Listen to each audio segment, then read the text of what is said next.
This is a review for the iPod Touch 6th generation. Should you buy it in 2021? Welcome back to the Swimmer Gamer channel. Today, we're taking a look at this unit right here, the iPod 6th generation.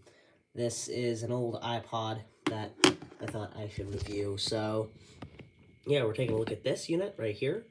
And I'm going to say, basically right off the bat, if you're thinking about buying one of these, do not buy it. Apple doesn't even sell these anymore. They do sell the 7th generation model of this, but they don't sell the 6th anymore, obviously.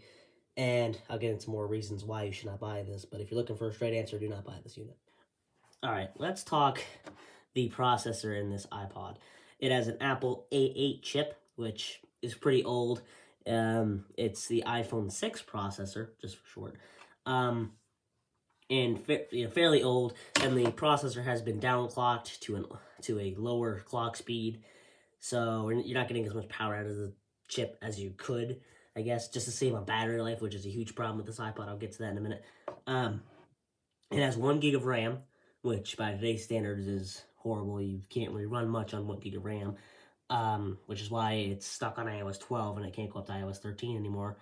That's basically that. And you can get this model with a bunch of colors, which you don't really see on much Apple devices anymore, but this model does come with a whole bunch of colors, so that's kind of nice. Let's talk the rear camera. The rear camera is an 8-megapixel unit. It can record in 1080p at 30 FPS max resolution. That's the max resolution that it can record. This is actually my main YouTube camera. I put it on my little YouTube tripod thing that I made, and I record most of my videos with it. So it still has a purpose for me. Maybe not for you, but for me it does. Now, the front camera on the iPod 6th generation can record in 720p max, so not a very good camera. It has 1.2 megapixels, so horrible camera, really. I would never use this as like a FaceTime camera or anything. It's not a good camera at all. Now, the rear camera on here looks like this. You're not going to really get any good detail out of this because the camera I'm using right now is the same camera as this one. So, yeah, this is what it looks like when I'm doing a pan. So, that's what that looks like. We do have a flash on the back of this iPod. Not a very good flash, but, I mean, for a quick little, like, flashlight or something, a quick pinch, you could use this. But, I mean, judging at the battery life on these iPods only lasts you, like, in, 30 minutes. You're not going to get much flashlight out of this unit. This model is actually stuck on the iOS version 12. So yeah, you cannot get iOS 13 on this unit. It is too old for that. This came out in 2015.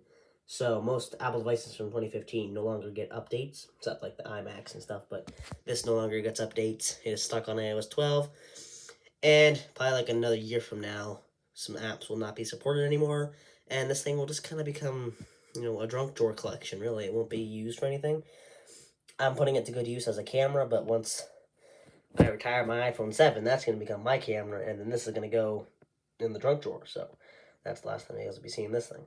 Now, I did not go cheap with my model. My model has 128 gigs of storage, which is the max storage you can get on the iPod 6th generation. On the 7th generation, you could get 256 gigabytes of storage, which is a lot more. But these iPods, the base model, starts at $200. So for $200, you can get a 32 gig model, which isn't a lot of storage. And you could watch YouTube on it for like 30 minutes and then plug it in. My model has a battery issue where if I unplug it, it only lasts like 20 seconds on a charge and it dies. So I have to keep my model plugged in at all times. My model does have a battery defect. I always have to have it plugged in or it's going to die. So basically, if I unplug it, it only lasts like 20 seconds on a charge and then it's going to die. So that's kind of why it always has to be plugged in, which is why my camera rig has a battery bank attached to it so it will stay alive for a longer amount of time than it is now. We do have a headphone jack right there, which you don't see on many Apple devices anymore. Obviously, you have your standard lightning port. Still seeing on most Apple devices now. We do have our horrible little, like, tiny little microscopic speakers right there. Not loud at all. You can't really hear much out of them. But, I mean, in a quiet room, you could hear it. It's not like super quiet, but it's certainly not the best quality speaker really you can get out of this model here. But that's just what it is, I guess. Okay, so Apple no longer sells this device. You can probably find it on eBay, Craigslist, whatever.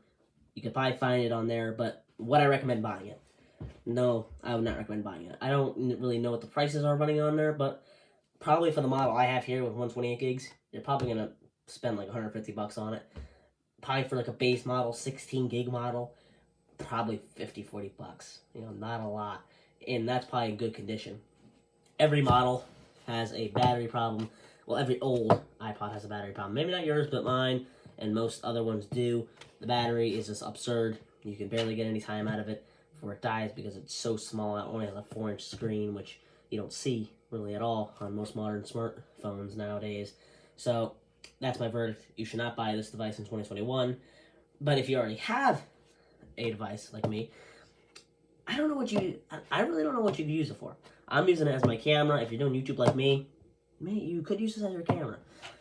If you have a lot of storage, mine has a lot of storage, so it's perfect for me. But if yours has like 16 gigs, maybe not that good because most of it's just gonna get taken out immediately out of the box. So I would not recommend it. You should not buy this. And what I recommend, the iPod 7th generation. You can get it for $200 for the base model at 32 gigabytes. No, I would not recommend it. I would just probably get like an Amazon Fire tablet at that point. Like, pick yourself up like, one of these suckers right here. I don't use this one, but this is the Amazon Fire HD8 Plus. You can get the Amazon Fire 7 for like $30-40. I wouldn't get that one though. I would get the Amazon Fire HD8 or the HD8 Plus is the Plus model, or the 10 if you want to go like super high. But this is the model that I recommend if you're looking for this. If you're thinking about getting an iPod, don't get an Amazon Fire tablet or a used iPad. I don't know.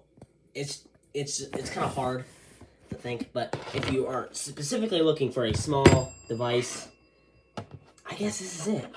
Obviously, don't buy the 6th generation. Obviously, buy the newest model. This model was released in 2015, and Apple made a new one in, I think, like 2020. So, yeah, we have not updated this, and I have a suspicion that they will not be continuing this model probably much anymore. I don't know. I don't even know why they still make them, to be honest with you. I don't know why they still make them. It's kind of like, wow, that's kind of crazy why they still make them.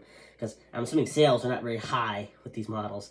They don't sell all that well, I don't think. So Apple's probably going to discontinue them after the 7th generation because they took 5 years to make a new one. So, and even the 7th generation does not have Touch ID. This one doesn't have Touch ID. Neither does the 7th generation, which came out in 2020 or 2019, I don't know. But no Touch ID. Still. You could stick a little Touch ID sensor on there. Come on. At least Gen 1 Touch ID. Like, come on, Apple, come on. But that's the verdict. Do not buy this device in 2021. Thank you guys for watching, and tune in next time.